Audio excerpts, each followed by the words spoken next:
Hello, my friends. This is Brian, the Speaker for the Dead, coming to you today with a video that I have wanted to do for a long time, actually. And thanks to the great state of Wyoming and the major crap hole that it is, I'm sitting on the road still, so I have plenty of time because they've shut the state down and I can't go home. Thanks, Wyoming. You're special. So it's given me an opportunity to actually flush out some thoughts with you guys and kind of get your opinion on something and see if you've ever had the same thoughts that I've had. Now, this is a little bit of an old topic now because this is coming from Endgame, but it's not something I've ever heard anybody else talk about or ask or bring up as a subject. And granted, there's thousands and thousands and thousands of YouTubers, and so I mean, I'm sure somebody has to have thought of this at some point besides me, but I've never heard it. My question is, and the topic of this video is, Tony Stark, hero or villain? Now, I'm sure in your head you're like, that's stupid, but hero. He's a hero. Of course he's a hero. That's not even a question. Shut up. Get out of here. Well, here's my conundrum. Here's what's been going through my head ever since Endgame. So, I struggled with Endgame anyway. I didn't like the film. It had great moments in it, but overall it was convoluted. The time travel stuff was messy, and it didn't make sense, and there was no logic to it. Like, I don't know how Nova can kill her past self and still be alive. Did that create a paradox where because she killed herself, she had to be alive? See, that just doesn't, I'm like, no, sorry. In my opinion, in the way my mind works, I don't know what quantum physics has to say about it. I'm sure Tony Stark could explain why I'm wrong. But if you shoot yourself, if you kill yourself in the past, you're dead in the future. I mean, you've just erased yourself from a timeline. Anyway, that's not the point of this, but that's just an example of one of my many problems with the way they did time travel and explained it in Endgame. It had some great moments, and I did enjoy it, and not. But here's why I'm asking this question. Tony snaps to end Thanos and his army and the invasion of Earth. Ends all of that.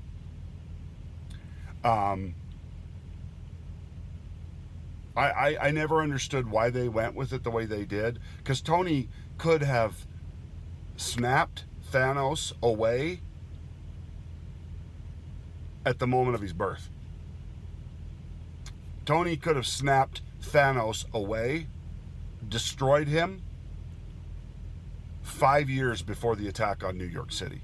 Could have ended Thanos so that he was never a threat to Earth back then. Ended him, his army, and everybody that was part of that, and basically reset the timeline. Make it so that the original snap never happened. The blip never took place.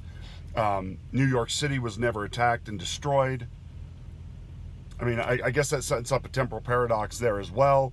But I'm just like, of all the possibilities, that's the one they went with. And also, the reason why I asked this question about Tony Stark, and don't get me wrong, I love Iron Man. I love Tony Stark as a character. I love Robert Downey Jr. I have followed Robert Downey Jr.'s career since he was in Weird Science, and he played one of the bully backstory guys in Weird Science. And he played in Chances Are, Only You. I followed him through most of his career, and I love him as an actor, always have. And so I can't imagine anybody else playing that character now that he's done it. But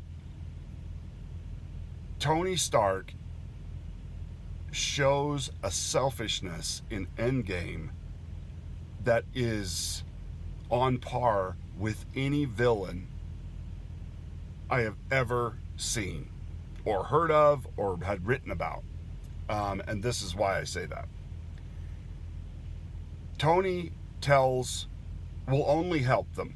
Will only help undo the snap and go back in time and do all that stuff that he does in Endgame if they agree not to change the current time, not to undo what's happened, only for the sake that he doesn't want to lose his daughter and Pepper.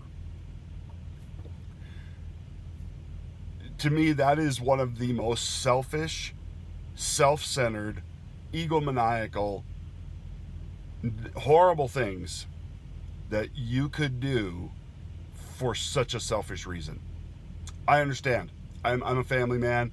I'm married. I have five children. I have 6 children, and so I understand what that is. If you had to deal with that, that it goes all the way back to the biblical principle of the sacrifice of Isaac and Jacob, and the choice that he had to make to sacrifice his only son. Would you do it? Could you do it? And in this, Tony doesn't. Tony sacrifices the lives, 5 years out of everybody's lives who disappeared in the blip. Now, just to put that in perspective, husbands who lost their wives in the blip, parents who lost their children, women who lost their husbands, lesbians who lost their partners, everybody lost something. Maybe somebody didn't, but most everybody lost people out of their lives. Now imagine a husband loses his wife, and in 5 years he moves on. He lost his wife and 2 of his 3 kids, so he only has 1 child left.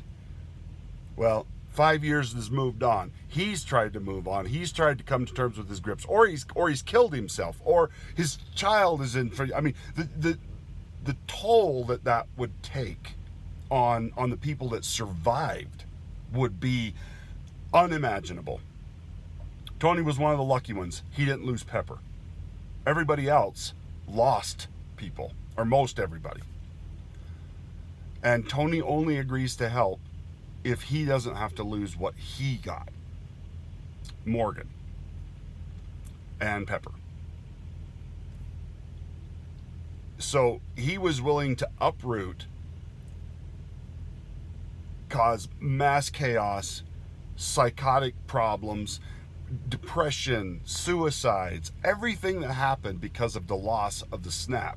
They snapped back everybody who was lost in the snap, but what about everybody who committed suicide because they'd lost everybody in the snap? What about all the people who were in mental institutions because they broke, they couldn't take what happened to them? Instead of snapping it back, undoing the snap entirely, he sacrifices all that emotional upheaval. People who have moved on with their lives are now married to somebody else, and their wife who was snapped away is back. How do you undo that? How does that person who's now been replaced deal with that? Your family's gone.